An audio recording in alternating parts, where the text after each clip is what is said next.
Hey guys, welcome to my channel. My name is Will, and of course today I'm going to be talking about the rebrand of Jojo Siwa. This is a video I wasn't initially going to make because I'm like, I don't really need to, but the more I see about Jojo Siwa and her new song and her new bad girl era, the more opinions I have about Jojo Siwa, her rebrand, and her bad girl era. And so I really just wanted to make this video to give my opinion on what Jojo is doing. Even though I'm sure most of you guys know who Jojo Siwa is and what's up, I'm still gonna give a little bit of background on who she is and how this situation came to be, and then I'm gonna disclose my opinions about it because I have a lot. Girl Jojo Siwa was just a simple little Nebraska girl who goes by the name Jojo, obviously, who originally got her claim to fame by being in the top 5 competitors and the youngest competitor on season 2 of Abby's Ultimate Dance Competition, and from there she obviously went on to Dance Moms, and she just became a huge sensation through that. No crying children. None. Well, if you yell at me, I'm gonna cry. Get out. In 2017, Jojo Siwa signed on to Nickelodeon and started producing music and being in movies and stuff through that, which is honestly crazy to me. I feel like it's been way longer ago than 2017, but I guess the timeline checks out. Obviously became huge. She became an idol to children everywhere. Her merch would be popping up literally everywhere. Like, I couldn't think of a store that I went to that they didn't have Jojo Siwa something.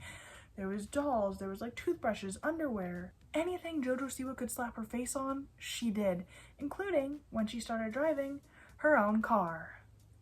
She drove around with her face on her car, and like it's a moment for sure. It's something, but I can't imagine being a celebrity like trying to be discreet, but then imagine like driving down the road and you see like her face all over her car. Like, imagine my little Ford Ranger had my face all over it. Absolutely not. But, you know, it was what it was. It was a moment, it was a choice, and she did it. And she became very big. In January of 2021, Jojo Siwa came out as gay on social media and revealed her love for women, which naturally impacted a lot of people. A lot of people didn't care or like were indifferent. A lot of people thought it was really great that now kids had this role model to look up to who was a part of the LGBTQ+ community, but with that, of course, a lot of people were disappointed in Jojo for still being a children's influencer and being gay. Even though a lot of shows produced on Nickelodeon, you know, put forth straight couples, you know, the fact that Jojo Siwa was supporting this and being gay was a huge thing, and I think that's when she started to like slowly like drift away from Nickelodeon a little bit. I know she was still releasing like children's music and whatnot, but I think there was a drift from Nickelodeon at that time, presumably because of situations pertaining to that, and Jojo sort of started doing her own thing after that. Because Jojo decided she wasn't going to let the haters get in her way, and she was in fact going to come back like a boomerang. It was also around 2021 when Jojo first started introducing the girl group that she created, which was called XOMG Pop, which started initially with 6 girls. Closely after, they got a 7th member added, but the group slowly dismembered over time and the members started dropping like flies, and to this day there's only 3 initial members left of the initial XOMG Pop group, and I think only 4 members are in the group in total right now. So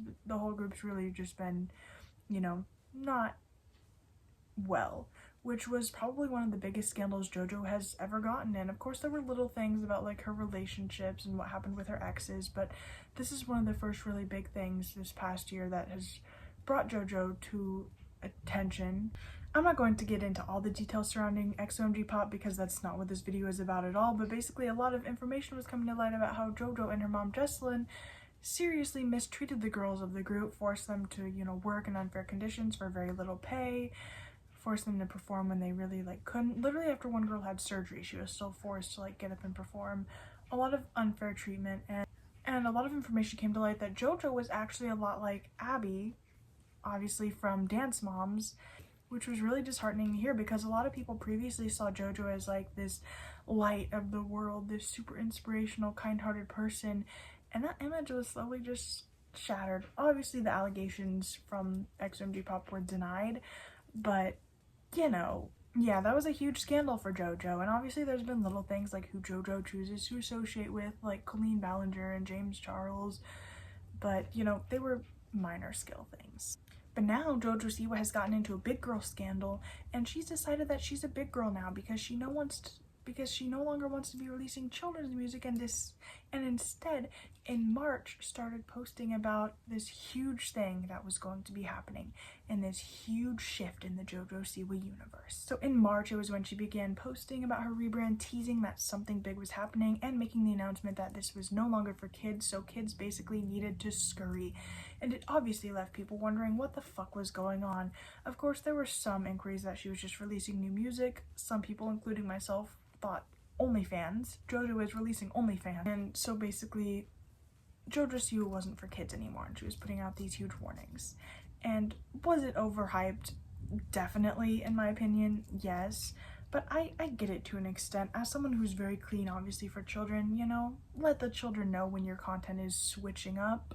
I don't think she needed to go about it in the way that she did, but she did. And all of that was for Jojo to release a new song, Karma, with her new big girl image. But if I'm being completely honest, I don't think Jojo's song is that different than the rest of the stuff she's been producing. I don't think it's that different, or I don't think it's that drastic of a change, other than the fact that she's added a few curse words into her music. And I guess the music video is a little more intense. I haven't watched it, nor do I really want to, but I've seen a few clips circulating on TikTok, one of which was Jojo Siwa just humping a woman, and like, yeah, maybe don't show that to children, but you know, the music itself wasn't that drastic to me. I don't picture this song coming on the radio and I'm like, yeah, this is a bop. I picture it coming on the radio and I'm like, this is Jojo Siwa. I shake the image of Jojo with her giant bows when I'm hearing the music, and it doesn't, like, audibly doesn't sound that much different other than, you know, the use of big girl word. Maybe it's just because I know it's Jojo Siwa, like maybe I would tolerate the song more if it was sung by someone else, because originally it was supposed to be. I can't technically confirm this, but I've seen online that this was originally recorded by Britt Smith in 2012 and also originally recorded by Miley Cyrus in 2011, so it was intended to be like for them, and it was in the 2010s era, which makes a lot of sense. The song sounds like it was dug up from like 2010. As it seems, Jojo didn't even write her bad girl song, she just sung it. Honestly, I probably would have liked this song back in 2013 better. I would have liked it better if it was sung by Miley Cyrus, maybe. But the difference is Miley Cyrus actually became a bad girl and Jojo Siwa did not. It's also ironic that one of the lines is like, thou shall not lie, thou shall not cheat. I'm pretty sure thou shall not steal or something is in there somewhere. And the song wasn't even like really written by her. I had 6 sessions on Karma, a couple times with different vocal producers. And that was really just because it's such a massive song with so many elements. If you listen to the first version of Karma, whole different song. The bridge, whole different bridge. The bridge basically the whole time was one note, and it was really cool. But then we were like, but what if it kind of had this, you know, little bit of flow to it? The song does sound like a 2010 record. It does, and that was the goal. But there was a point in time where it sounded a little too 2010. We reined it in. We found the mix of 2024 and 2010 to make it that same style to fit more into today's world. Or like her own thing. And I mean, I'm sure she technically has the rights to it or whatever, but it's just ironic to me. So all in all, the song itself isn't awful, but it's definitely not what I would consider my cup of tea when I'm listening to music. But what's so funny is how Jojo is acting about her whole rebrand and her new song that's produced. She acts like she actually shifted the gears of the whole entire universe and created something completely unreal and inspiring and amazing. What's so funny to me is how she's slipping into her bad girl era by announcing that she's going into her bad girl era. Like, for instance, Miley Cyrus, who obviously heavily influenced Jojo Siwa, she didn't, you know, announce, I'm a bad girl now. She just sort of changed and did her own thing, and what happened.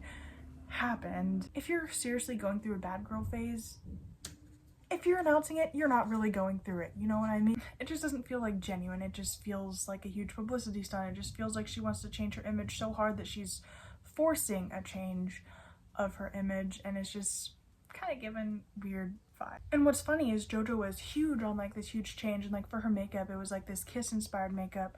But to me, it wasn't even that different. When I think of Jojo, I think of her like dressing up in like more elaborate outfits, singing, performing.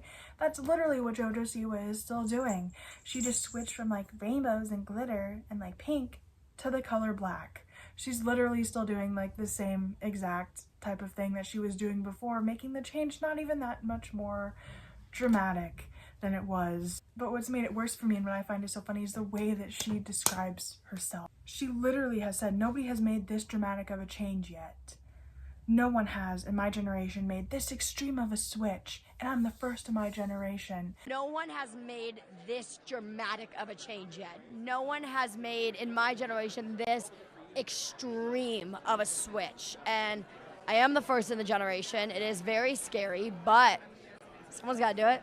Maybe, yeah, she is the first of this year. Maybe it is a more dramatic thing to some people, but it's not that dramatic to me, and she acts like she's universally the only person who's ever changed. She also claimed she wanted to start a new genre of music, which she labeled as gay pop, comparing her song Karma to Applause by Lady Gaga. I wanted to start a new genre of music, and they said, what do you mean? And I said, well, it's called gay pop. Songs like Applause by Lady Gaga. It's the On My Own Miley Cyrus, Can't Be Tamed Miley Cyrus. Which I don't think there's anything inherently wrong with being inspired by somebody that you admire. I don't think there's anything wrong with her taking inspiration from Miley Cyrus.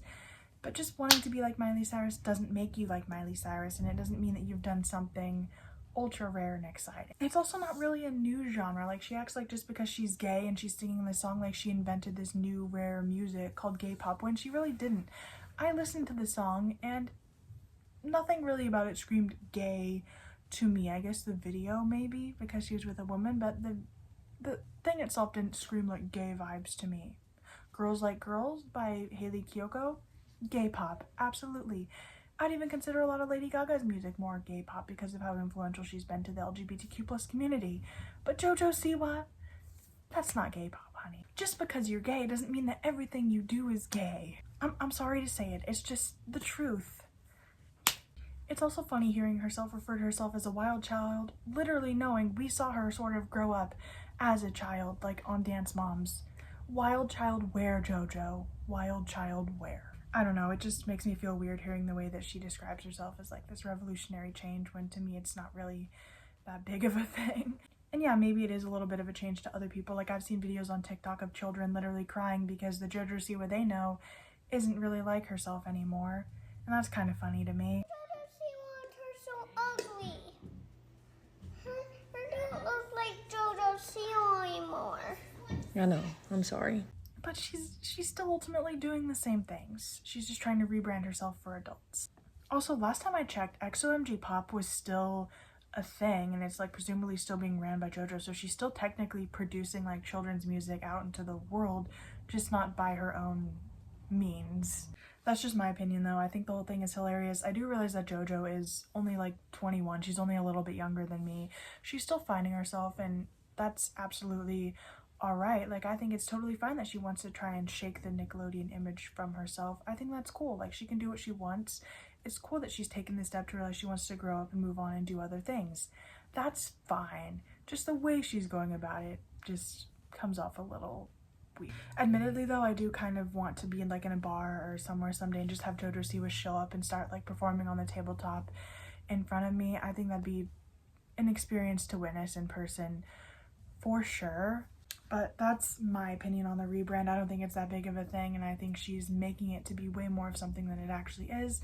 But I'm happy for her that she's finding what she likes and getting what she wants. Hopefully she learns how to treat her girl group a little better, but you know, that is what it is. You can let me know what y'all think about her rebrand and what you think about her new song in general. Maybe some people actually genuinely love it and think it's like the bop of the century, and like if that's your cup of tea, like you can drink it, sweetie. Like, I'm glad, but it's not mine. Also, she changed her car to be like new pictures of her new era, but I feel like maybe take the pictures off your car. There's been like videos of her like doing bad things in traffic, like swerving in front of people and stuff in her car, and they know it's her because it's her car, and it's so funny to me. It's absolutely hysterical.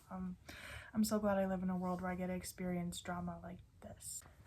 With that being said though, that is all for this video, and I'll see you guys in my next. Dream guest on my podcast?